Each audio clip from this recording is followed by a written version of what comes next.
On my right is Janet Gordon of Cedar City, Utah, a native of that part of the state, downwind from the Nevada test site.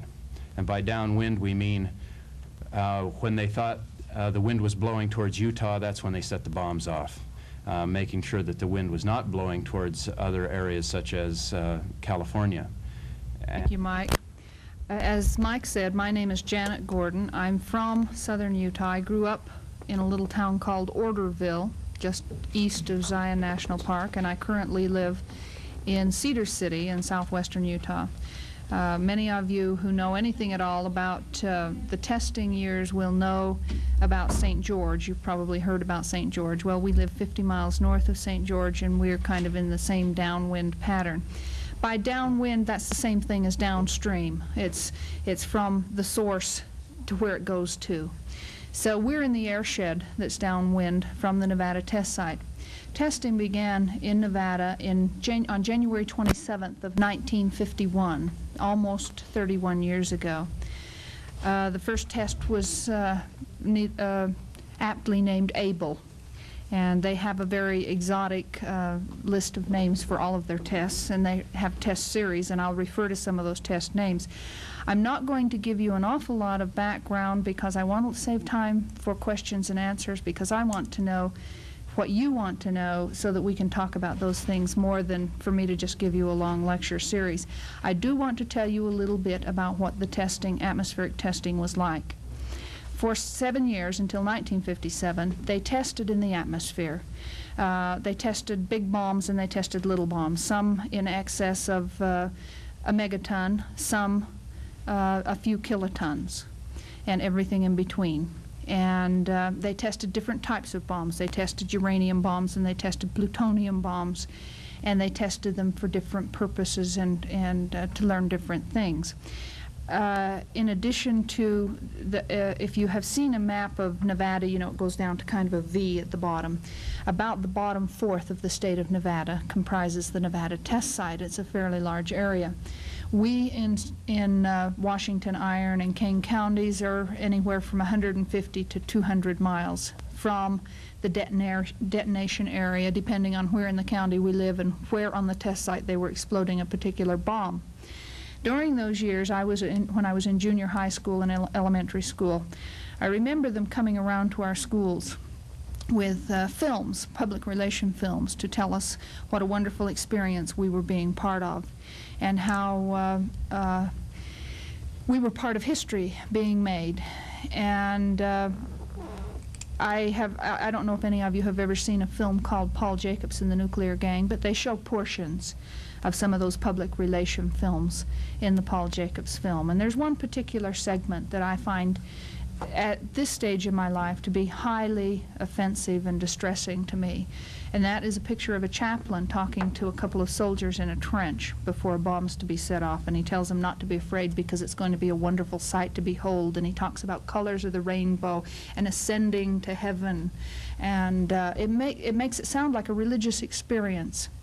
Well, in a way it was a religious experience, and it was a very frightening one. It gave us a picture of hell and what hell can be like for people living with the long-term effects of low-level radiation.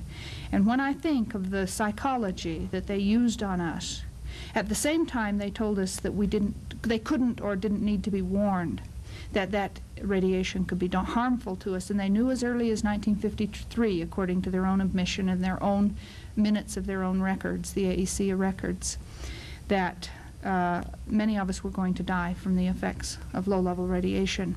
They still did not tell us. In fact, what they did was to tell us that once in a while, and I would say from what I've been able to reconstruct, probably a dozen times in all those years, they told us that it would probably be advisable to stay indoors for an hour. However, we only had one radio station in that entire region, and it didn't have very good reach, and most of us were out of doors anyway before the signal came over. But even if they did say that to us, they always said there is no danger. At the end of their warnings, they always said there is no danger, and they repeated it twice, there is no danger. We repeat, there is no danger. They knew that that was not the case, and I find that extremely distressing as an American citizen that they chose our area first because we were sparsely populated. You get the same kind of things here with projects. You get chosen because there aren't a lot of you and you're not politically very powerful, and we weren't either, and we were extremely patriotic. But they wrote us off, in essence. They made us a living laboratory. And then, but in most laboratories, you go back and check your results, and they haven't bothered to do that with us. They exposed us, but they haven't bothered to come and look at the results of what their testing did to us. Hopefully, we have been able to make enough noise that they will begin to do that now. In 1957, the testing went underground, underground. They had a hiatus for a few years while they were trying to get the Limited Test Ban Treaty signed. And we voluntarily stopped testing above ground. We tested underground at that point until 1961, when they went above ground again. And in the years between 1961 and when they signed the Limited Test Ban Treaty in 1963, I believe it was in June, they exploded more bombs than they had the previous 7 years. Sometimes there were 3 in one day. At that time, they signed the Limited Test Ban Treaty, and everyone assumed that all the problems from underground testing were over. But I want to assure you that that is not the case. There have been slightly over 400 tests that have been announced. There probably are more like a third again as many that have not been announced. And we can document 43 leaks. The last one was last month. An underground leak, interestingly enough, can be quite impressive. This is a picture of an underground leak. This is baneberry. Baneberry, incidentally, got folks in Idaho pretty good. The wind happened to be blowing north, and Colonel Brim, who was one of the monitors in the airplane tracking the cloud, tracked that cloud all the way to the Canadian border, where it violated international treaties when the radiation went over international borders. So you got a pretty good dose of it here in Idaho from that particular underground test. They still do not warn us. In fact, they don't tell us about a test until after the fact. And we find that, in addition, to be highly offensive. And now they're reconstructing our doses. So we don't think they tell the truth a lot. We don't tend to believe too much of what they tell us. We feel very offended that they would decide that we are second-class citizens. Needless to say, what happened is that many people died, and many people are continuing to die. And there isn't a family that hasn't been touched. One of the things that I hear when I go to hearings is, can you tell me that your brother's death was from radiation? And I have to say to them, I can tell you what happened to my brother, and I'll let you judge. I cannot tell you that my brother wouldn't have died anyway from cancer, but you listen to the story and then you decide. I'm from a livestock family. My father has cattle, and at the time we had sheep. My brother was herding sheep. It was in the spring. It was in the spring of a very dirty series of tests called Upshot Knothole. And I think most of you have heard of an extremely dirty test in that series called Dirty Harry. They were lambing, or getting ready to lamb, and my brother was riding, and he said that when he rode into the draws, and it was kind of hilly country out on the Glendale bench, that when he would ride into the draws in the oak and in the brush and in the sagebrush, that there seemed to be a ground fog hanging in the draws, and that his horse would begin to sweat, and that it would cough and stumble and couldn't hardly make it. And when he'd get up on the ridges, when the wind was blowing, why then the horse would be all right and he'd quit sweating. My brother, his skin became burned, his hair fell out, he was nauseous all night, the horse was sick, and in about 3 weeks the horse died. With no apparent causes. That same spring, I'd say probably a fourth of my dad's herd of sheep, premature abortions on the lambs, or they were born dead, and the leaves never came out all the way on the trees. They just kind of dried up and never came all the way out. There were no insects that year. There were no birds. That was the same year that all the desert tortoise were dying, and you were just finding empty shells all over the desert.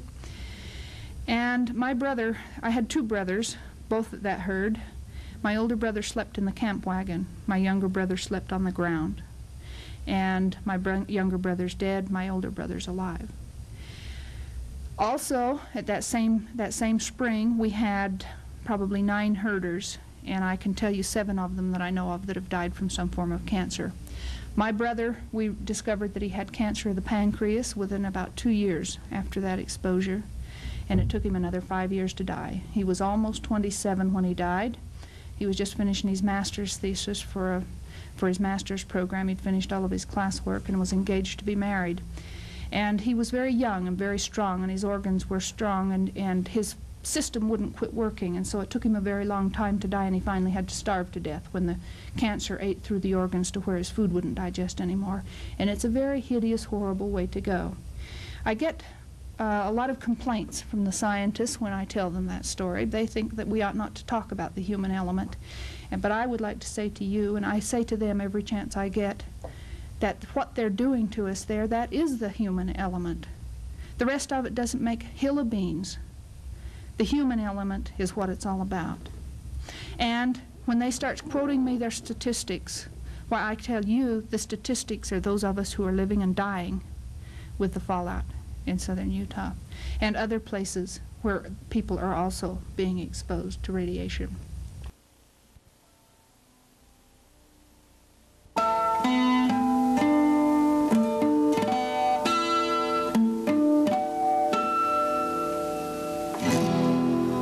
Sunny day, winds blowing off the sea. Silent huge wizards in a cold black rain, hurling spheres of fire. The clouds are stacking out towards the ocean, sad and gray. There's a humming coming from the east, but it is hard to say. What's that humming?